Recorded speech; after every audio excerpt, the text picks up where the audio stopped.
Hey, this is Rich over at TVP Live with another quick tips tutorials brought to you by Adobe Photoshop Elements Custom Tutorials Group. And let's jump right in with today's poster who wanted to know how to change the color of the inside of the football here.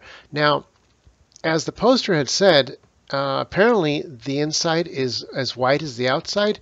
There's a couple ways to tell. One, you can actually go to the color palette, and then with the eyedropper, I can drop it out here and it'll tell you right there what it is. RGB is 255 by 255 by 255. Let's try that somewhere else on the pure black. See, it changes to 000. Let's try that on the white here. And look, we have a discrepancy here. It's 254, 254, 254. So it's a tiny bit off white that's almost not negligible to the human eye. Another way to tell is to choose that whole layer, come up to Enhance, come down to Lighting and Brightness Contrast. And check this out.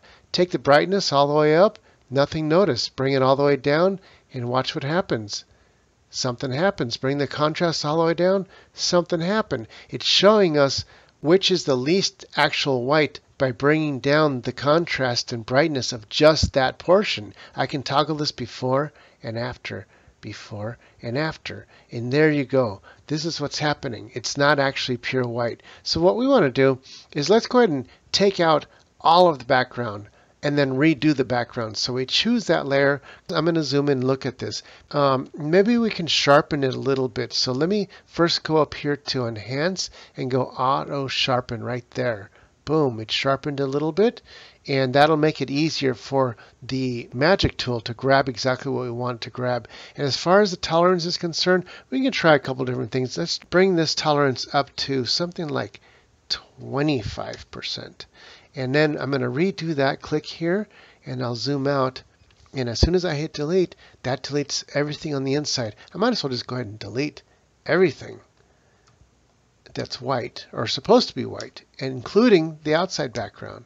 Now I can hit Control D to deselect everything. I can zoom in and look around, make sure everything is nice and sharp and I don't see anything white anymore. And now that we have a transparent background, let's go ahead and recreate that background on a new layer up here, and then come back to the color palette. I'll left click on that, and now I want to make sure with the left mouse button that I pick pure white, which is at the upper top left up there. When I let go, look at the RGB here. It's 255, 255, 255. That's pure white.